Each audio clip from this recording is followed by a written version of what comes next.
there are two different point of views, totally different about women. Let's start with the good one and positive one, which I'm fan of. Okay.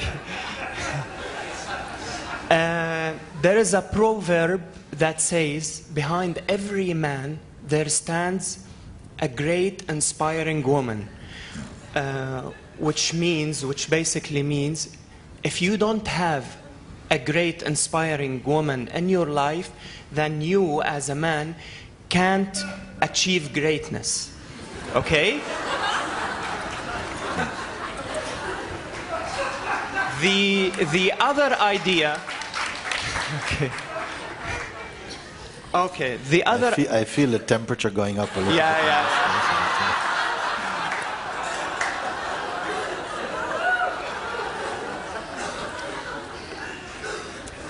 The other idea, which I'm not a fan of, okay, says, I don't know how to say this, okay.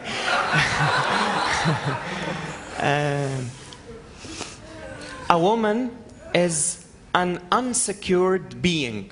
Insecure being. Insecure being. Yes. Okay. So she can act as maybe an obstacle in men's, way to find their path in life. For a man to find his way, should he have a woman in his life?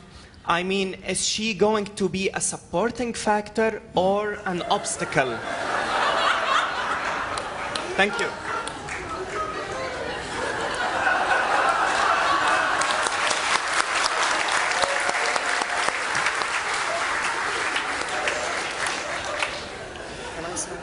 Yes.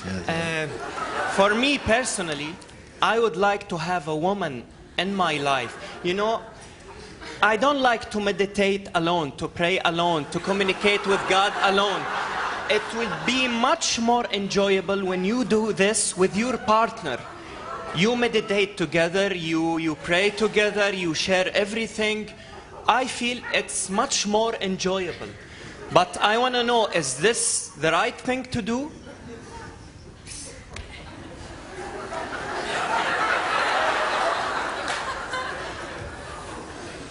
I like you very much.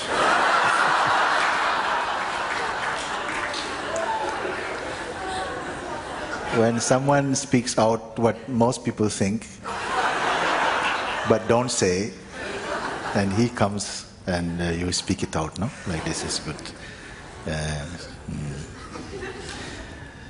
What happens is that if you had spoken, this is my experience, if you had said, this is my experience, then somehow, rather than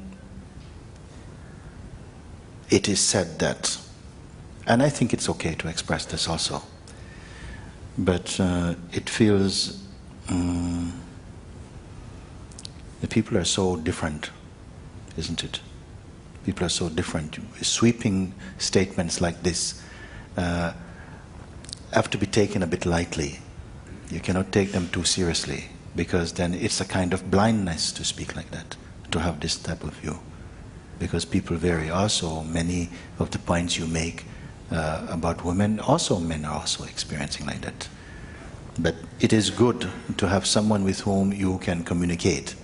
And it is true that sometimes, also here we speak about it, that especially in satsang, where you're exploring more into your own stillness to find out who you are, like this. And the feeling of our identity and personality seems to be thinning out, like it's not such a tremendous force. It's becoming now something you can observe. And that's a big change in perspective and experience for many people. Then what happens is that we feel that we are going to pass away, we are going to disappear. And what happens very often, when the ego feels like it's thinning away, the biggest revival for the ego is to new relationship, isn't it? One of the great distractions can be a relationship.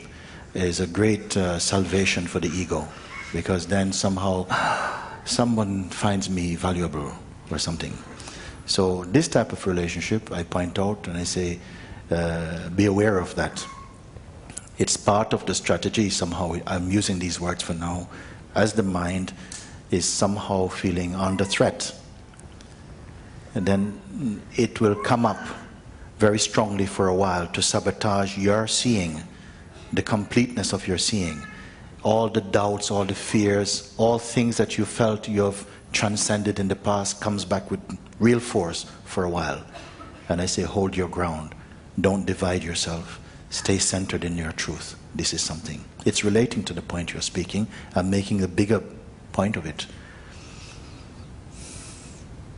But some relationships also blossom here in satsang. And what a beautiful opportunity, because especially if you're in the same wavelength, looking towards the same or searching in the same way for truth, it can be a tremendous support also, isn't it? And some marriages have taken place here in satsang, you see, with all of my blessing. So it's a question of discerning, and communication is the most important thing, because there is a peace about love, a freedom to be yourself in all your expressions, still to be open for change. This is something must be dynamic, not saying this is how I am, you have to accept me as I am, when you're meaning the ego.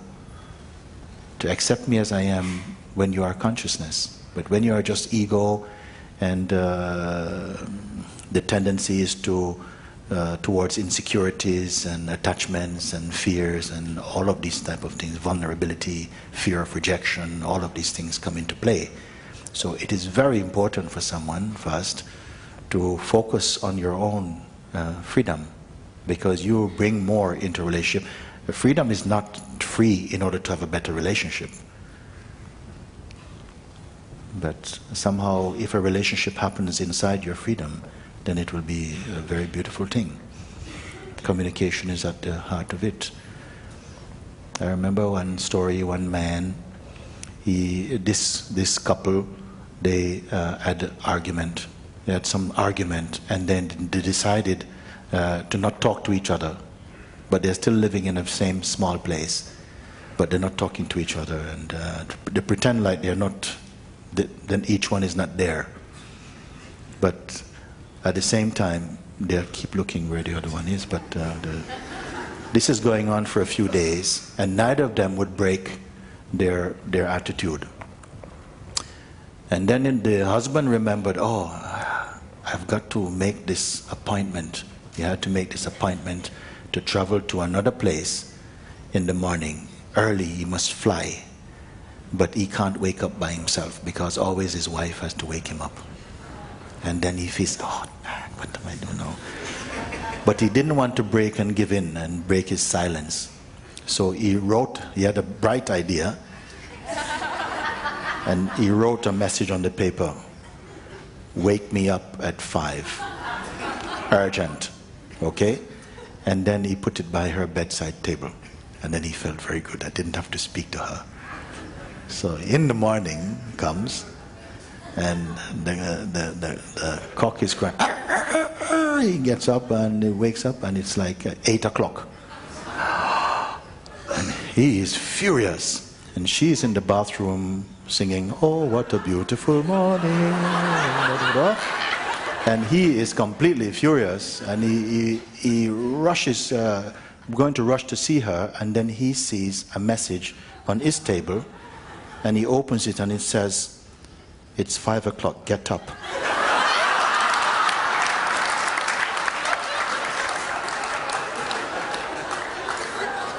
So if we are going to be like this in life, then nothing is going to work.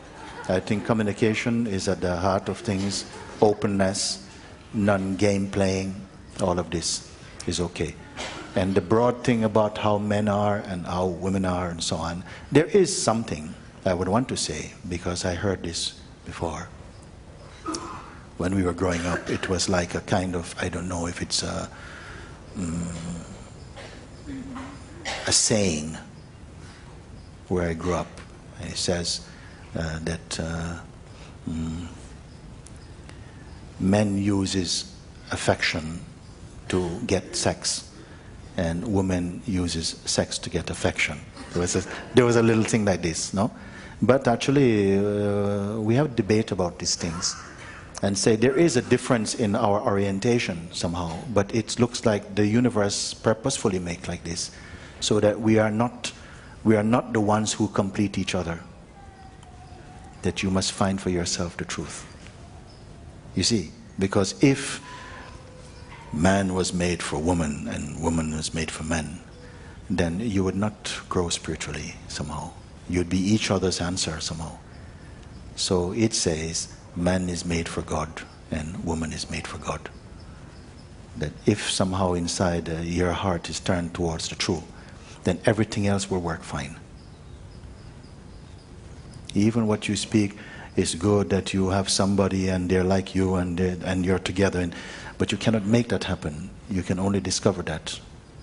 And if your heart is not fixed on too much intention on how things should be and how they should not be, but more find your own truth and your own spontaneous flexibility, then life will bring you to the right person who is compatible with you, with your energy. I once was lost, but now am found.